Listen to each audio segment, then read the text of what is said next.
बुद्ध की प्रेरक कथा आदमी का कीमत एक बार की बात है। महात्मा बुद्ध प्रवचन दे रहे थे। प्रवचन में आसपास के बहुत से लोग शामिल थे। सभी लोग ध्यान से बुद्ध को सुन रहे थे। कुछ देर में प्रवचन समाप्त हो गया। लोगों ने बुद्ध को प्रणाम किया और अपने अपने घर को चल पड़े। पर एक युवक वहां पर बैठा रह गया।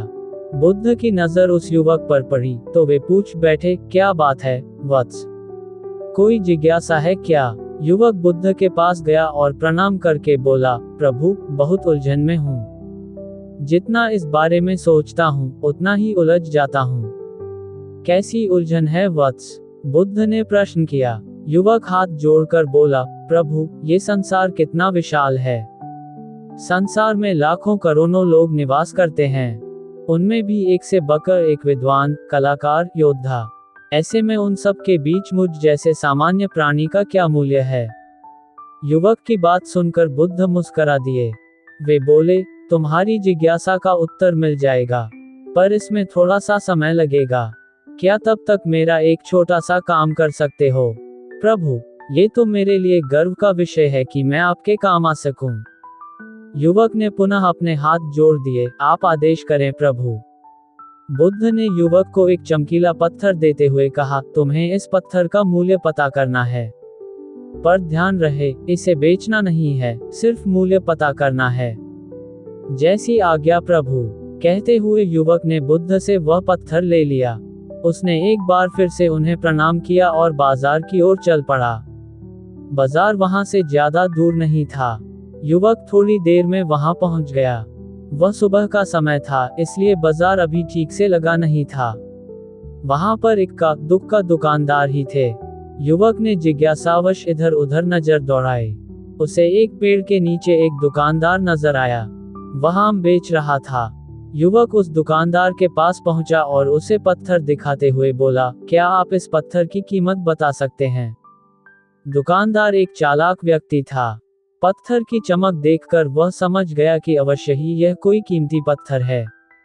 वह बनावटी आवाज में बोला, देखने में तो कुछ खास नहीं लगता, पर मैं इसके बदले 10 आम दे सकता हूँ। दुकानदार की बात सुनकर युवक को हल्का सा क्रोध आ गया।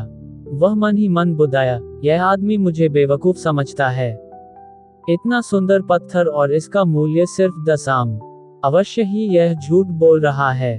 युवक को चुप देखकर दुकानदार बोल उठा, क्या कहते हो, निकालूं आम? पर युवक ने दुकानदार को कोई जवाब नहीं दिया। वह चुपचाप आगे बढ़ गया।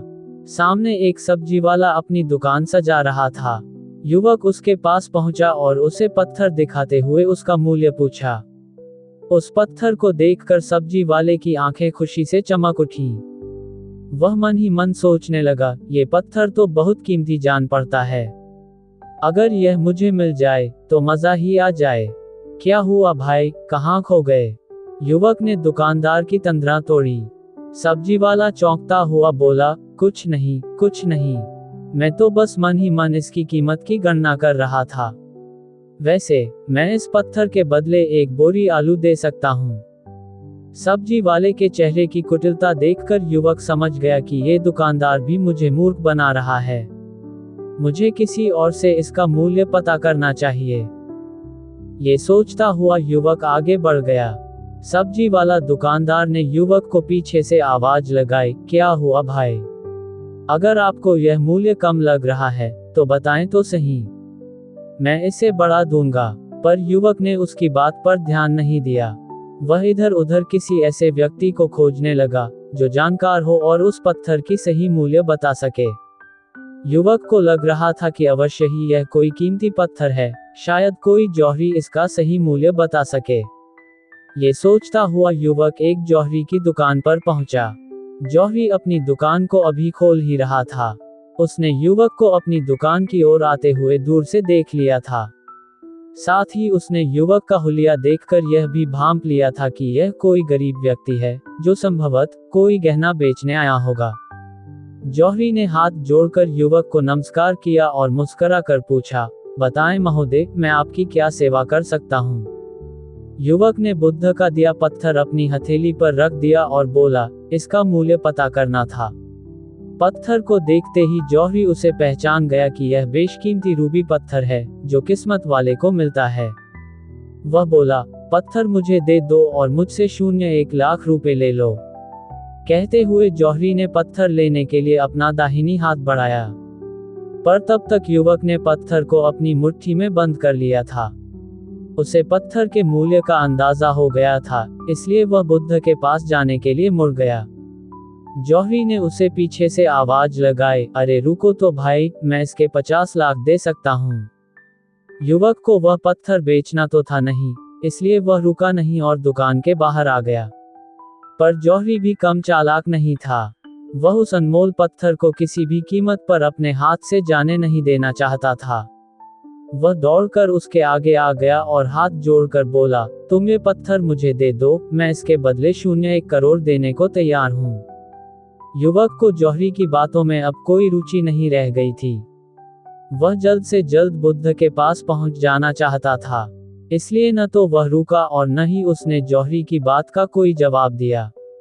वह तेज तेज कदमों से बुद्ध के आश्रम की ओर चल पड़ा। जौहरी ने पीछे से आवाज लगाई, ये अत्यंत मूल्यवान पत्थर है, अनमोल है। तुम जितने पैसे कहोगे मैं दे दूंगा। ये सुनकर वह युवक परेशान हो गया। उसे लगा कि कहीं पत्थर के लालच में जौहरी उसे पकड़कर जबरदस्ती न करने लगे, इसलिए वह तेजी से आश्रम की ओर दौड़ पड़ा। युवक जब बुद्ध के पास पहुंचा तो वह बुरी तरह से हौंफ रहा था। उसे देखकर बुद्ध मुस्करा दिए, फिर अभी उन्होंने अपने चेहरे से कुछ भी जाहिर नहीं होने दिया। वे बोले, क्या बात है वत्स, तुम कुछ डरे हुए से लग रहे हो। युवक ने बुद्ध को प्रणाम किया और सारी बात कह सुनाई। साथ ही उसने वह पत्थर भी उन्हें वापस कर दिया। बुद्ध बोले, आम वाले ने इसका मूल्य 10 आम बताया, आलू वाले ने 1 बोरी आलू, और जौहरी ने बताया कि यह अनमोल है। इस पत्थर के गुण जिसने जितने समझे, उसने इसका मूल्य उसी हिसाब ने लगाया। ऐसे ही यह जीवन है। प्रत्येक व्यक्ति खान से निकले हुए एक हीरे के समान है, जिसे अभी तराशा नहीं गया है। जैसे जैसे समय की धार व्यक्ति को तराशती जाती है, व्यक्ति की कीमत बढ़ती जाती है। ये दुनिया व्यक्ति को जितना पहचान पाती है, उसे उतनी ही महत्ता देती है। कहते हुए बुद्ध एक क्षण के लिए रुके, फिर बोले, किंतु आदमी और हीरे में अंतर यह है, हीरे को कोई दूसरा तराशता है और व्यक्ति को अपने आप को स्वयं ही तराशना पड़ता है।